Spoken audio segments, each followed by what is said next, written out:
Generations Bank has been serving the financial needs of the Finger Lakes region since 1870. Generations combines the best of modern banking with dedication to the local community. Visit them at mygenbank.com. Generations Bank, member FDIC, and equal housing lender.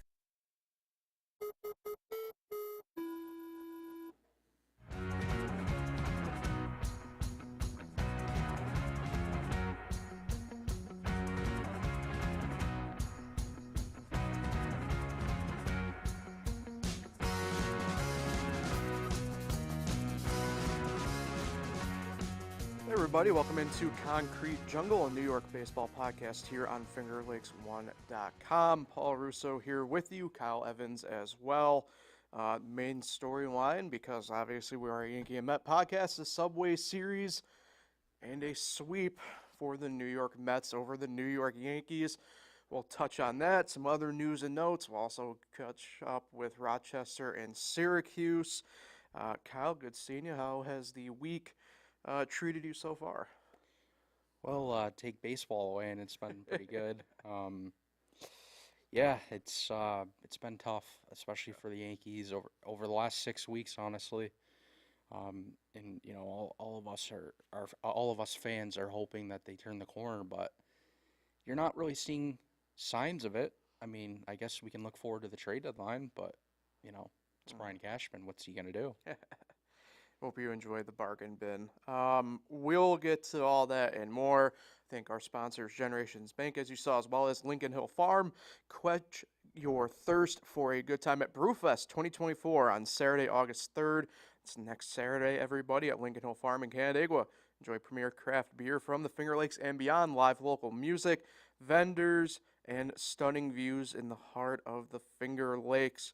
Countryside, one-of-a-kind entertainment experience that you won't want to miss. Get ready for good tunes, good vibes, and a great time at Brewfest 2024. You can get your tickets at LincolnHillFarms.com.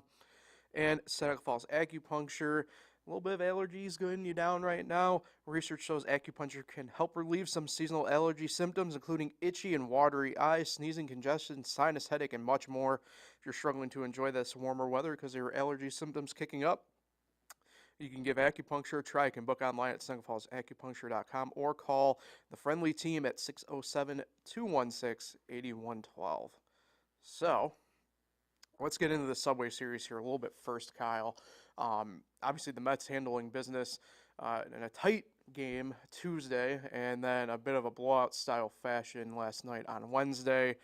You know, we've been mentioning now the past couple episodes, it's been a flip-flop scenario here the past, you know, more or less month or so at this point, and well beyond, where, you know, the Mets have been this red-hot team. The Yankees are on the heels, on the back burner, trying to figure out what to do and what is going on. And, you know, the Subway Series, it's weird how it's kind of shaped up now, but, you know, the Mets this year just had the Yankees number in it. But it might be truly just encapsulating of what has been kind of transpiring between these two teams now for, like I mentioned, really, you know, them now plus over a month of baseball between the two. Yeah, and it was really a lopsided Subway Series. If you look at every game other than Tuesday night, as you mentioned, the Mets scored a ton of runs, and the Yankees were pretty limited in what they did. And the Mets bullpen looked great, which is usually not. The Yankees pitching has been among the worst since mid-June. Only the Rockies have allowed more runs. That says a lot, because in the first 70 games, the Yankees pitching was historically great, and it's completely flip-flopped, and other than Aaron Judge and Juan Soto, nobody hits. So I guess you could kind of believe this is why they're so bad. The problem is, I don't think they're Chicago White Sox bad. No. And let me tell you, since mid-June, they only have one more win than the White Sox. Yeah. And the White Sox just reached 50 games below 500 last night.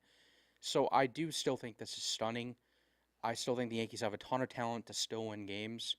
And a lot of the opponents they've played recently, they're winnable games. You're telling me they're going to just keep losing series to the Red Sox? They get swept by the Reds? Yeah. I mean, it's hard to believe what has happened. And the fact that they're still a game and a half out, that's it, behind the Orioles. I mean, this is just such a surprising thing that's gone on. Yeah, if there's, I was going to kind of bring that up here in a minute, but we'll jump into it. Great. Look at you working on your transitions over there. But, if there's any solace right now, it's the fact that it's not like the Orioles have been all that much better as well in this run. If you look at it from the Yankees' perspective of things, obviously, I don't have much faith in the Red Sox to continue what they're doing. And you have games like they had, for example, yesterday where shout out to Reese McGuire for his antics, I guess. And yeah, if you want to go a little bit further back, I didn't make much note of it for either team, but these past weekend series, the Yankees, getting a split with the Rays, looked. I mean, really Jekyll and Hyde in each of those 4 games, right? Like, the 2 wins, I thought they looked really great, but the 2 losses, it was just like, what the hell are we kind of doing here? Yeah, they allowed a ton of home runs. Yeah. They allowed 8 home runs in a 2-game span. The Rays don't hit home runs. They're among the bottom of the league in home runs. The Rays have struggled all year until they play the Yankees. Randy Arozarena has been awful all year. Don't tell that to Jose Siri. Then he plays the Yankees and he goes off. I mean, this is where we've reached. I mean, the Yankees make everyone look good right now. Mm-hmm. They're allowing 181 runs since June 15th. Yeah. Only the Rockies with 205. The Rockies play at Coors Field. I mean, it's unreal. I don't even like looking at the numbers because I always say that Judge is putting up video game numbers. I think the Yankees are putting up video game pitching numbers. How are you this bad? Yeah. Yeah, I mean, it's just one of those things where it's, I kind of mentioned it a little bit, talking around a little bit yesterday with a couple different teams and situations, but it's one of those cases of like when it rains, it pours a little bit at this point where, maybe Luis Severino really did say it best in that group text thing, which I don't know how the hell that got leaked, but it shouldn't have been leaked type thing. But here nor there for us, you can't rely on 2 guys. I mean, and you look at it, they did a tail of the tape type thing yesterday. I noticed on the broadcast with the Mets and the Yankees involving OPS, and the Mets are one of the top teams in the major leagues. They have, I think exiting yesterday's game, it's probably now, I believe, 8 guys above the 1,000 or above 1 mark, depending upon how you talk, in that sense. And the Yankees only have 2, and it's Aaron Judge and Juan Soto. They're one of the league worst. It's one of those things where for the Yankees, right, where we were sitting here talking about how, like, this is now a World Series or bust type of team, the way they got out of the gate can't be happening. And now, we're sitting 5 days away from the trade deadline, and you can't go, to any, broadcast kind of right now or any social media stuff right now without having mention of, like, I'll use this example, even though I don't think it's a guy that the Yankees or probably even the Mets are really targeting. But, I'm watching MLB Network before the start of the game last night, and they have, they're doing the live look-ins of games, right? And right in the start of the broadcast for the Tigers game last night, they mentioned how this might be Jack Flaherty's last start as a Detroit Tiger. And it's one of those things where it's like, yeah, and I got on TikTok yesterday, and 2 TikToks in my For You page right away are MLB wives discussing about how it's like, well, we're married to a guy who's on the trade block, kind of, and we're preparing to be moving in the next week type thing. And, you kind of sit here, and if you're the Yankees at this point, there are a lot of holes they got to figure out quickly, to put it bluntly. And I know we'll get to the Mets stuff here in a second as well with that stuff. But, I kind of want to get your thoughts on this because I think it kind of plugs into stuff we discussed last week involving the trade deadline and stuff that I think will be brought up, whether it's this podcast or next week's podcast after the trade deadline. We've seen now Aaron Boone kind of throw more or less 4 different lineups and 4 different straight games out there. And, I didn't like Jahmai Jones, who we know like what his deal is this year and everything. Like batting him leadoff Tuesday night was like what are we doing here exactly? Type thing. You give Austin Wells a de facto day off, only to pretty much plug him in halfway through the game anyway. I know we talked about positions last week a little bit, but like the Yankees at this point, they got to really try and find a leadoff guy in this trade deadline too, and maybe try and find at least somebody you can plug into that cleanup spot or the 5 spot in your lineup, because right now it's been a rotation of guys kind of coming in and out of those spots the past handful of games as they try to figure something out. Yeah, they definitely got to do something with DJ LeMahieu. You cannot keep running him out there. Finally hit a home run, but I know. I was actually kind of like, man, they're going to think he's going to turn the corner now. Same for Glaber. Glaber's homered in back-to-back nights, so now they're probably going to think, oh, he's going to turn the corner. But if he hadn't done it for the first 100 games, why would he do it now? Yeah. But I don't know. I think they need to. I think Brian Cashman needs to make multiple trades. I think really good trades too. Like I think they have to be like this can't just be a guy to plug in. Like this guy has to really like help this team. And I think I don't know. The more I look at it, I'm hoping the Reds sell, and I'm hoping Jonathan India is available. I like him as a leadoff guy for the Yankees. I like that he can play second. I think I wouldn't mind seeing Glaber still go in some kind of package deal for maybe a pitcher. And Verdugo's worrying me, man. This has just been way too long. I mean, you can't keep running him out there, but I guess the good news is I don't want to spoil the injury report, but Jason Dominguez is getting pretty close here. But Verdugo is killing them. He's doing absolutely nothing. The Verdugo thing's interesting, and they did bring it up. I can't remember if it was the Tuesday broadcast, which was, obviously the regional networks at that point because it wasn't the national game last night. I want to say it was that, or maybe it was Monday's Ray game. It might have been Monday's Ray game, actually, because I was on the radio when I was listening to it. But they brought up a good point where it's like he's struggling, but he's not really leaving many balls either lied to. He's still having, for the most part, pretty good at bats and everything. It's just I do agree with you from the production standpoint, right? Like you can't. How much longer can you go with it, right? But at the same token, it's like the baseball gods just aren't on his side right now. And remember, he's a free agent at the end of the year, and before the season started, it was rumored that they could end up dealing him, yeah. But I just don't know. Like I don't know if they do that, especially with where they're at right now, and they kind of need every outfielder as Jason Dominguez, is still rehabbing and coming back. But I don't know. For me, they got to do a lot. I think this is Brian Cashman's biggest deadline. We know Juan Soto is a free agent at the end of the year. Aaron Judge is having an unbelievable season again.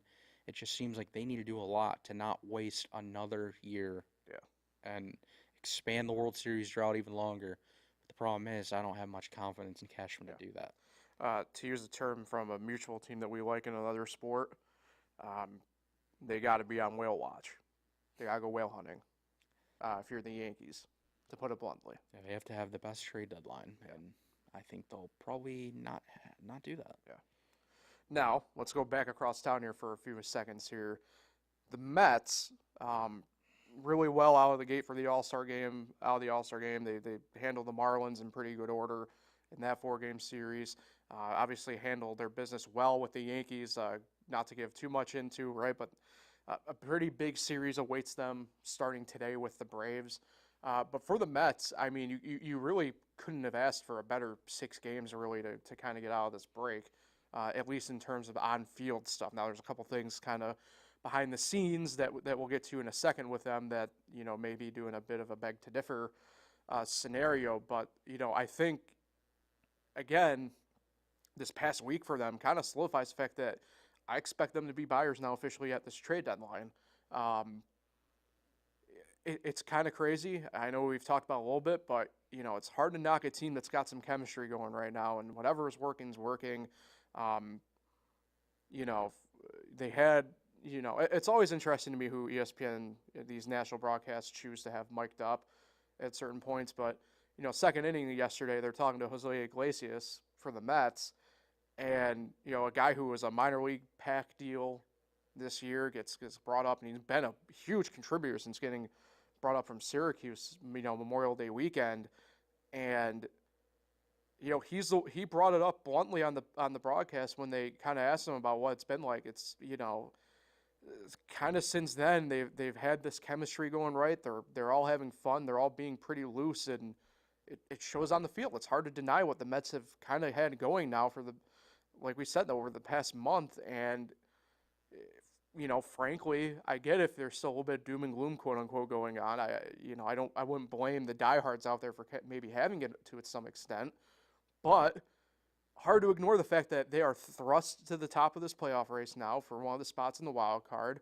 And, like I said, I expect them, instead of being sellers, to be full-fledged buyers at this deadline now officially after coming out of the All-Star break the way they have.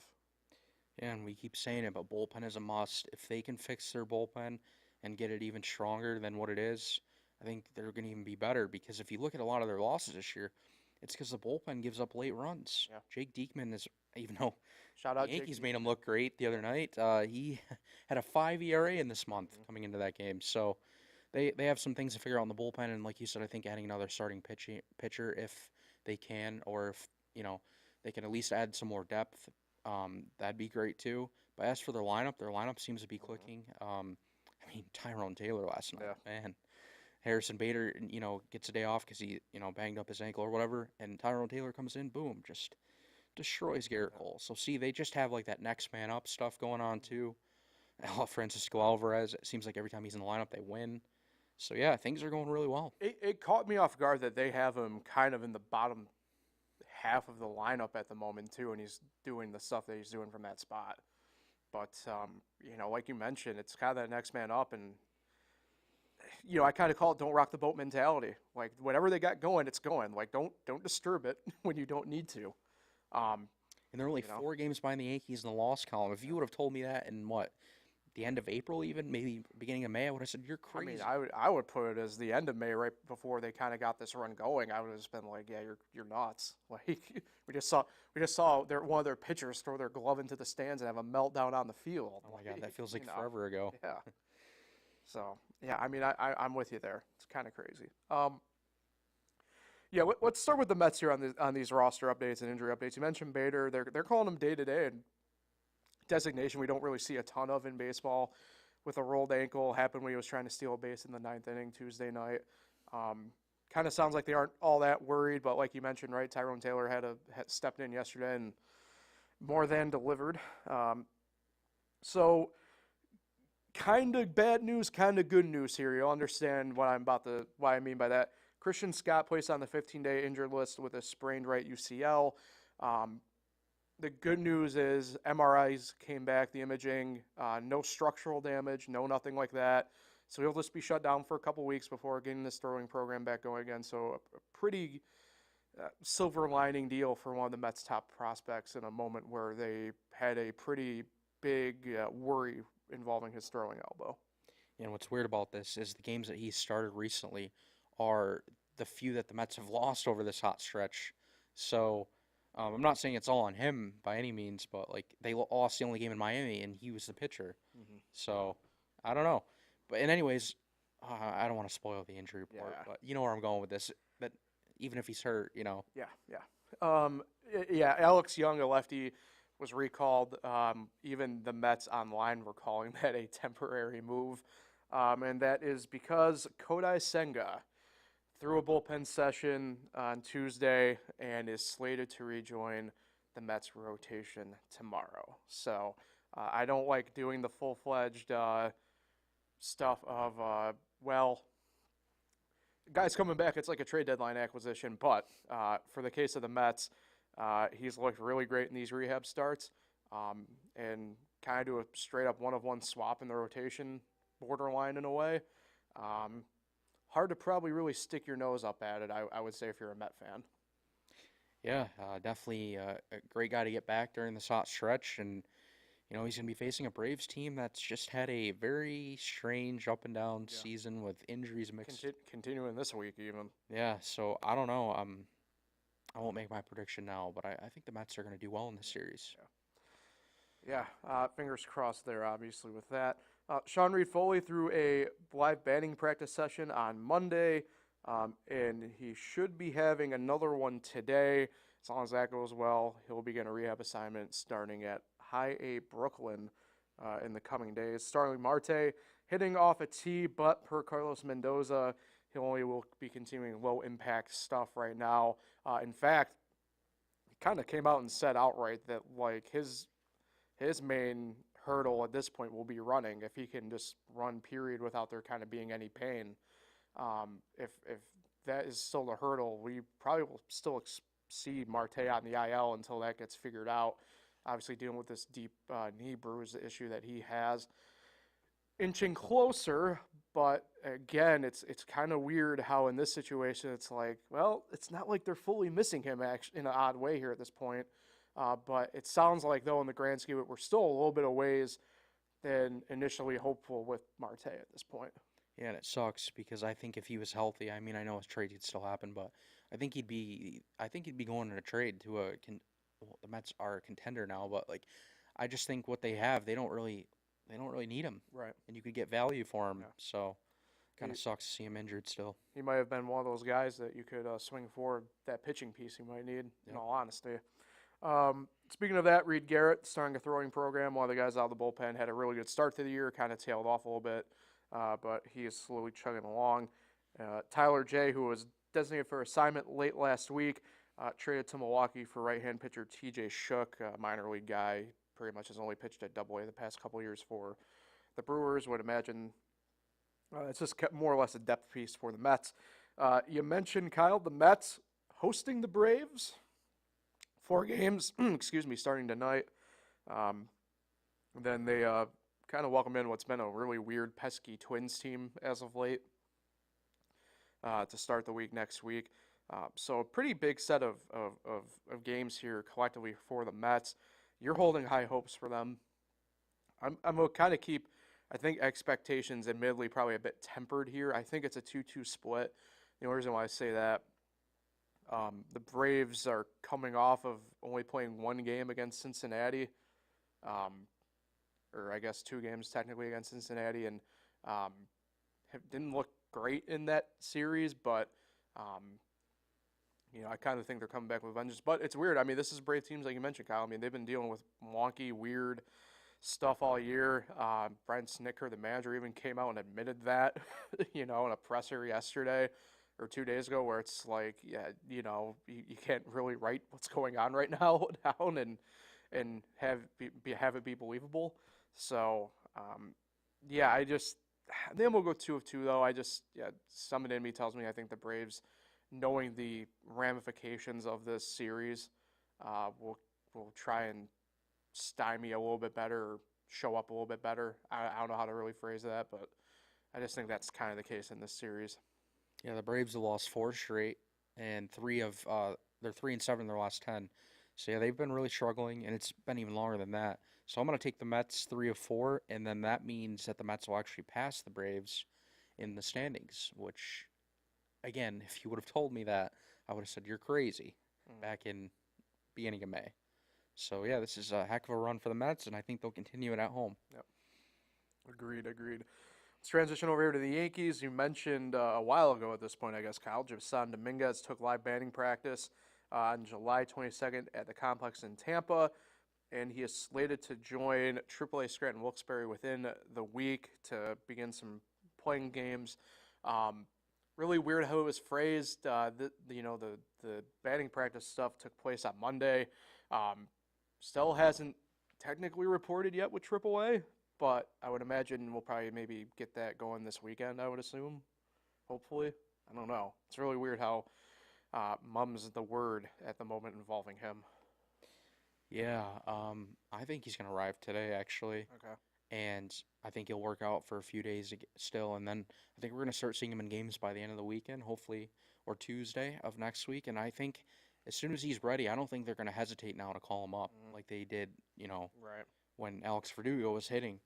And I think the stretch would be a little bit better had he not got hurt. I think Dominguez would play more of an impact in helping this team win games. Right. Yeah. Definitely agree there. Speaking of bats, Giancarlo Stanton continuously inches closer to this return. Saw him take some batting practice this week, kind of running out of the box at Yankee Stadium. Decision will be made by Saturday or Sunday about what the next move will be, whether it's full-fledged activation or rehab assignments. I saw he was kind of using one of those high-tech batting or pitching machines as well to work on some contact stuff, apparently, per Aaron Boone. Obviously, at this point, we're kind of a week now off of what I think was kind of initially discussed as making this decision back. I guess they're probably They're dragging it. Yeah, maybe being a little bit more cautious, or as we've kind of seen in years past, maybe a little bit of a disguise, if you will, of what was really the timeline. But either way, we at least saw him perform on-field stuff this week, which we can't normally say too much involving him in years past. And they're 8-17 without him, which is crazy again. And yeah, they can't get him back soon enough because even his presence in that lineup, like I've kind of mentioned before, even when he's struggling, it's scary to a pitcher, having him hit in the middle of the order. So they need him back as soon as possible. And I'm gonna guess here, I think he'll return sometime in the middle of next week. Yeah, I think that's a safe bet as it stands right now. Cody Poteet advancing to some light throwing stuff. That was late last week. Ian Hamilton as well getting closer, but still pretty far off from what the hope is per Aaron Boone. Jose Trevino actually recovering faster than expected, a term we aren't used to with the Yankees, as I mentioned here. Take your time. Yeah. I go back again to something I brought up last week. I just think that the Yankees probably should be exploring some options at catcher. Don't know what that would fully mean for Trevino or maybe even Austin Wells to a certain extent, but it's very apparent that the Yankees are kind of riding Austin Wells right now.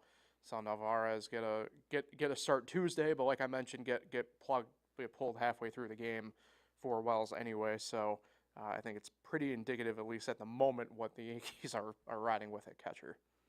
Yeah, and Austin Wells has actually thrown base runners out as well, where Trevino has done that very rarely. So I don't know. I just don't think I'm not in a hurry to see him, but I mean, I like him as a person. I just don't like the way he's playing. Take advantage of him. Yeah, for a Platinum Glover to be as frankly bad as he's been behind the dish this year, it's been quite the shocking. Yeah, imagine him in a postseason game. Yeah, just losing games on stolen bases because you can't throw on a runner at second, or you overthrow it and the guy gets to third. Like that's a huge thing in a postseason game. Let's see. Clayton Beater transferred to the 60-day IL. That's just a roster maneuver here for a 40-man spot to be cleared, which at the trade deadline I think is at least indicative of what the Yankees are hoping to accomplish. Nick Birdie began a minor league rehab assignment. That will be next week when that occurs. John Birdie set back over the All-Star week, which we kind of caught wind of anyway, I think, last week to some degree, but received a second pellet-rich plasma injection, dealing with that calf issue. Obviously not great, but it kind of seems like at least they're trying to tackle this thing more head-on this time around, as opposed to maybe the first time where having a setback can occur. This is my fear too. The Yankees don't go out and get a corner infielder because they're going to count on John Birdie. Yeah, and I don't think, again, that's not the guy that's going to get you to a World Series. He's going to help. But to push you over the hump, I just don't think this is the guy. And I agree. this is the Yankees think so weird. They just think everything's going to go so great. They never think negative, and that's their problem. I think. I think they got to think more negative. Yeah, no, I agree for sure with that. One positive though, involving somebody who hasn't pitched since May 26th. That'd be Clark Schmidt. He threw for the first time over the weekend. And again yesterday. Did he throw yesterday? Yeah. Good. I know it was Saturday. 20 pitches last weekend off the mound. What did he end up with yesterday? 25 yesterday. Okay. But some good stuff there for, one of the guys who was really doing really well out of the gate for the most part there. And I believe it was that also in the San Diego series, I think, right? May 26th, something like that. So yeah, right before one of the games. Yeah. Yeah, I mean, hopefully, obviously, it's still a little bit of ways away, but progress and positive momentum being built there with Clark Schmidt. Yeah, he's missed. Believe it or not, he is missed with how bad this rotation is. Yeah, it's kind of crazy how I'm also saying like a guy like Poteet, the way he was throwing even is missed. So I'm not even joking. Yeah. I know I talk bad about him all the time. Cody Poteet would give you a more solid road outing than Nestor Cortez would. Yeah. And he's proved it. He did it in San Francisco. No, I don't know. And he did it against LA at home, but whatever. Yeah. Hey, you're not wrong. All right, the Yankees heading to Boston for 3 games starting tomorrow. They have an off day today. And then they are heading to Philadelphia for 3 games at the beginning part of next week. My brother and my dad will be at the Monday night game for that. So, Jesus, they're going to lose 6 in a row here. Yeah, oh, my Lord. I don't know about that exactly, but these are some big games for the Yankees here. I do think they beat Boston. They get the series 2-1. I think I'm very optimistic on that side because I just the Boston thing's got to give at some point, and you're kind of seeing. I think if you're cracking against the Rockies like they were yesterday, I think that's pretty indicative of mentally where you're at, and also from a baseball standpoint, I know it's going to kind of sound like homerish anyway, but like they gave Cora a 3-year extension, like, and also like the second highest paid manager now. Like, what the hell? My thought is, why did he want to return there? He could just become a free agent and look around the league to find a better job. And I don't know. Either way, yeah, the Philly series is the one that actually scares me the most, and for good reason. That one I don't see them winning the series in that sense. I do see them getting the Boston series, but I just don't see them getting the Philly series. I think they'll get one in Boston, and I think they'll get swept by Philly. And here, I'll just say this real quick. I'm not giving up on the Yankees right now, and I'm not really that mad right now. I'm annoyed, and I hope it ends. But there's 58 games to go. The trade deadline's coming. Jason Dominguez, Giancarlo Stanton, Ian Hamilton, Nick Birdy, all the guys that were part of that first 70-game stretch where they were very good, even Anthony Rizzo down the road too, they're going to get all these guys back, and the lineup's going to look completely different in the roster in itself. The bullpen's going to be getting maybe Scott Efros as well. Like I said already, Ian Hamilton, a trade deadline acquisition, maybe another one. This team is going to get better. There's no way they're going to be this bad the entire time. Yeah. So that's how I look at it. I think we're still going to have maybe another rough week here. But then things are going to turn, I think. And I think they're not maybe at the same pace that they were at, but they're going to start winning more games and be more consistent. And fans, I don't think, are really looking at that bigger picture, which is fine because it's been so bad for a month and a half. But, yeah, I mean, I don't know why you wouldn't be excited to get all them guys back and completely have a new lineup. For sure, yeah. Well, before we get out here, Rochester and Syracuse both are now tied for second in the International League. Rochester struggled towards the tail end of last week. They're home this week against Lehigh Valley, and then also home next week against Omaha, the Storm Chasers, Kansas City affiliate. I believe that's the first time. I could be wrong, though. And then Syracuse on the road this week in Buffalo, and then at Columbus next week. Not a ton going on in Syracuse roster move-wise. The only really big thing is Drew Gilbert, one of the top prospects for the Mets, rejoined the Syracuse Mets from rehabbing his injury and coming back. So good stuff there in the outfield with them. For Rochester, a little bit more movement going on, but nothing crazy. Jake Alou and Adonis Medina were both activated off the injured list, so a couple big pieces for the Red Wings that they were missing for the past couple weeks back as well. I know Amos Willingham got returned from Washington. DJ Hers was recalled, so hopefully a little bit of stability coming there. But both teams still doing pretty good to start the second half of the year and find themselves in pretty good spots to hopefully capitalize and one of them can clinch a spot in the International League playoffs. Yeah, seeing them tied is a little weird, and then seeing that Lehigh Valley passed them just by a game, though. But at least it's going to be competitive second half here, and it's just nice to have Rochester and Syracuse, be competitive and win games and look good as compared to how we've had or how we've seen them the past few years. Yeah, hopefully continues on through the second half of the year. So we'll take off on that note. Kyle, we'll see you next week. Hopefully with both these or all four teams can in the win columns for the most part, despite what we both probably are lacking of hope. Yeah, I don't. Well, I'm about to say, you were thinking about something over there. I'm trying to think of what the Yankees' record will be if they do go and get swept by Philly. Yeah, I'm at 1-5 through the next 6 games. Yeah. So 61-49. Oh my God, 12 games over after being 28. Sheesh. Not optimal. Not optimal.